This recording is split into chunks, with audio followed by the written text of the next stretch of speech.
हाय। क्या आप past life में विश्वास रखते हैं?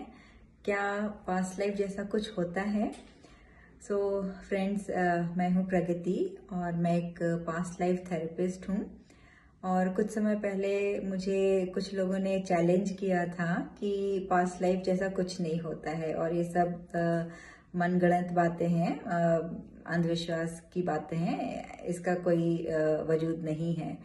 तो मेरे को बहुत तकलीफ हुई थी क्योंकि मैंने बहुत लगन से बहुत टाइम स्पेंड करके ये ट्रेनिंग ली थी और मुझे लगता था कि इससे मैं लोगों की बेहद मदद कर पाऊंगी। लेकिन मुझे अपने लव्ड वन से वो सपोर्ट नहीं मिला। अब की सबकी अपनी अंडरस्टैंडिंग होती है, तो उन्होंने इस चीज़ को नकार दिया कि पास्ट लाइफ जैसा कुछ होता है। तो उस समय से मैं एक किसी ऐसे टूल की तलाश में थी कि जिसके द्वारा मैं प्रूव कर पाऊँ कि हाँ, पास्ट लाइफ होता है, सत्य है, इटर्नल शाश्वत सत्य है, ये है। लेकिन प्रूव कैसे करूँ मुझे नहीं पता था। मैं ये जानती थी कि आकाशिक रिकॉर्ड्स रीडिंग वगैरह होती हैं, बट मेरे अंदर वो कैपेसिटी नहीं थी कि मैं वो रीडिंग्स कर पाऊँ या एक किसी प्रोफेशनल की तरह टैरो कार्ड्स के माध्यम से जान पाऊँ कि किसी का पास्ट क्या रहा है। तो उस समय गुंजन मैम के डिज़ाइन किए हुए ये कार्ड्स मेरे लिए बिल्कुल वरदान साबित हुए। और मैं आपको एक बार दिखाना चाहूँगी ये खूबसूरत डेक्स जो हैं। This one is life lessons oracle and soul and life purpose. this one is very important, past life issues and soul imprints, karmic justice oracle deck and all in one deck। तो इन cards ने मेरी बेहद मदद करी।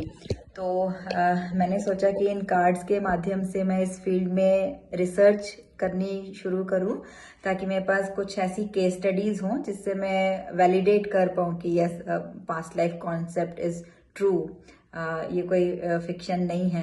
तो अभी recently मैंने एक सेशन किया था, तो उसमें the client was struggling with some child issues. उनको बेटे के साथ कुछ स्ट्रगल थी और साथ में वो देखना चाहती थी कि फाइनेंशियल स्ट्रगल्स वगैरह हैं।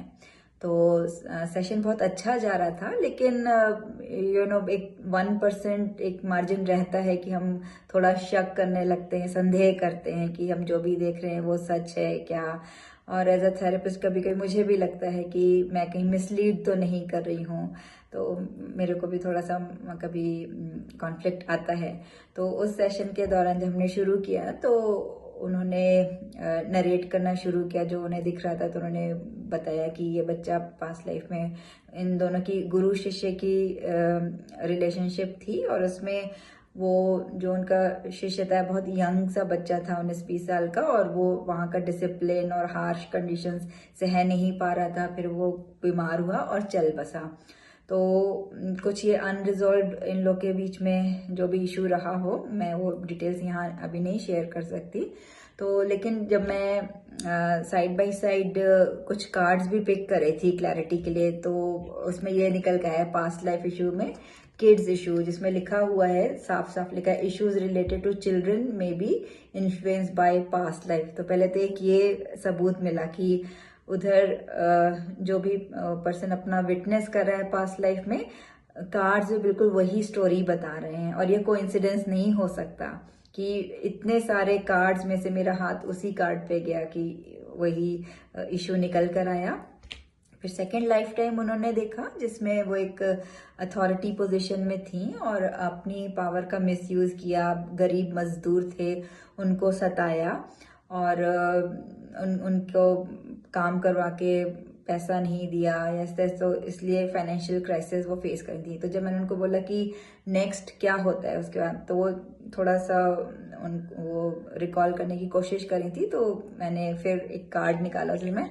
तो इधर जैसे उन्होंने बोलना शुरू किया कि वो ग्रुप में वो लोग बैठे हुए हैं और कुछ विद्रोह जैसी कर रहे हैं और उस अपने उस अथॉरिटी फिगर के खिलाफ कुछ साजिश कर रहे हैं या उसके खिलाफ टीम बना रहे हैं। तो जो मैंने कार्ड निकाला था वो गॉजेप एंड स्लेंडर का निकल के आया।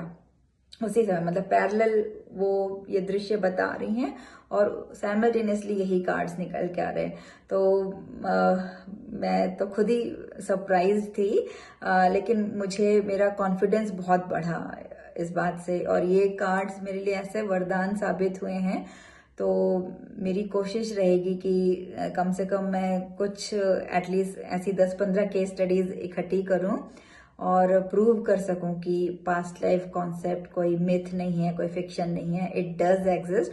और जो गुंजन मैम के डिजाइन किए हुए ये ब्यूटीफुल कार्ड्स एक बार फिर से मैं दिखाती हूँ, तो like they will be very helpful for professionals. तो मैम ने बहुत हार्ड वर्क किया है और वो साफ दिख रहा है इसमें। तो मतलब ये कहना कि ये कार्ड्स बहुत ब्यूटीफुली डिजाइंड ऐसे, तो ये तो एक अंडर स्टेटमेंट है।